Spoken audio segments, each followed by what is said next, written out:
Computer assembling में सबसे पहले हम SMPS को फिट करेंगे अपने कैबिनेट में।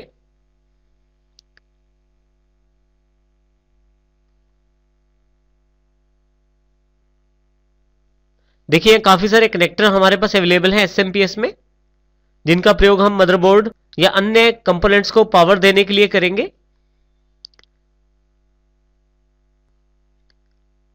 कुछ मदरबोर्ड में हमारे पास 20 पिन का पावर कनेक्टर रहता है और कुछ में 24 का, और लेकिन SMPS में आपकी दोनों तरह की व्यवस्था रहती है।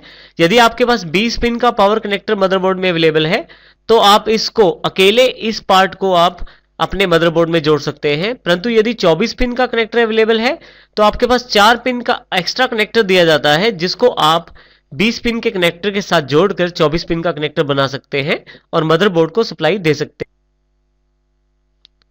देखिए इसको हम पीछे की तरफ लॉक से जोड़ देंगे। यदि आप ध्यान से देखें तो इसके पास में लॉक दिया गया है, इसको लॉक को सेट करके हम जोड़ेंगे, जिससे कि ये इसके बीच में सेट हो जाएगा। हमारे पास काफी तरह के कनेक्टर अवेलेबल हैं, जिसमें एक कनेक्टर जो हमारे पास ये इंडिकेट किया जा रहा है, ये SATA कनेक्टर है। SMPS में एक जैसे काफी कनेक्टर हो सकते हैं।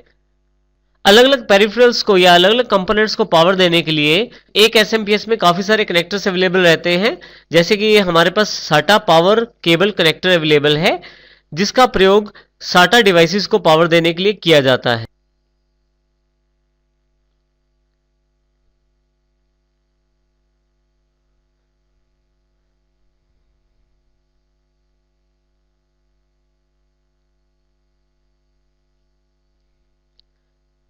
इसी तरह से हमारे पास देखिए पेरिफेरल पावर कनेक्टर, जो कि पाटा हार्ड डिस्क या पाटा DVD राइटर को पावर देने के लिए प्रयोग किया जाता है।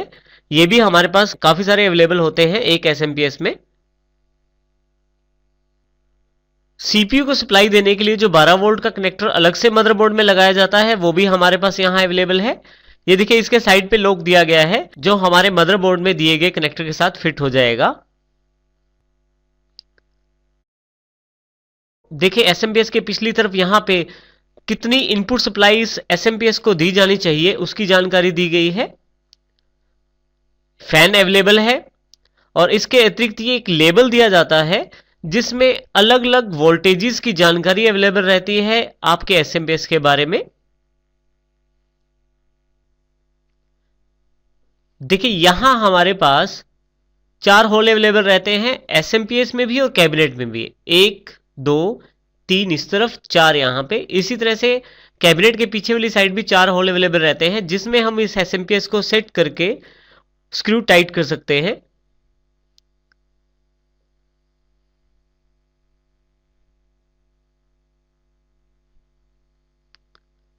अब हम यहां पे स्क्रू टाइट कर सकते हैं।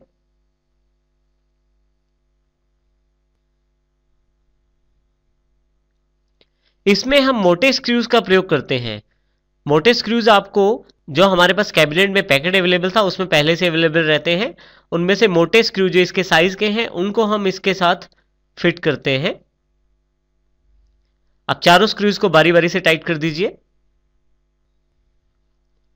जब आप चारों स्क्रूज टाइट कर देते हैं तो आपके पास ये SMPS पूरी तरह से फिट हो जाती है कैबिनेट के साथ।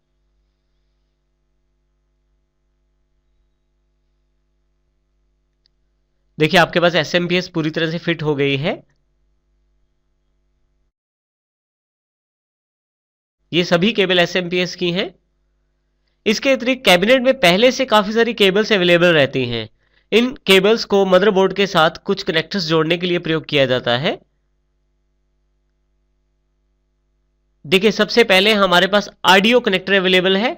ऑडियो कनेक्टर कैबिनेट के फ्रंट पैनल ऑडियो कनेक्टर को मदरबोर्ड के साथ जोड़ने का कार्य करता है, जिससे कि आप हेडफोन या स्पीकर्स या माइक को कैबिनेट के आगे वाली साइड से भी जोड़कर प्रयोग कर सकते हैं।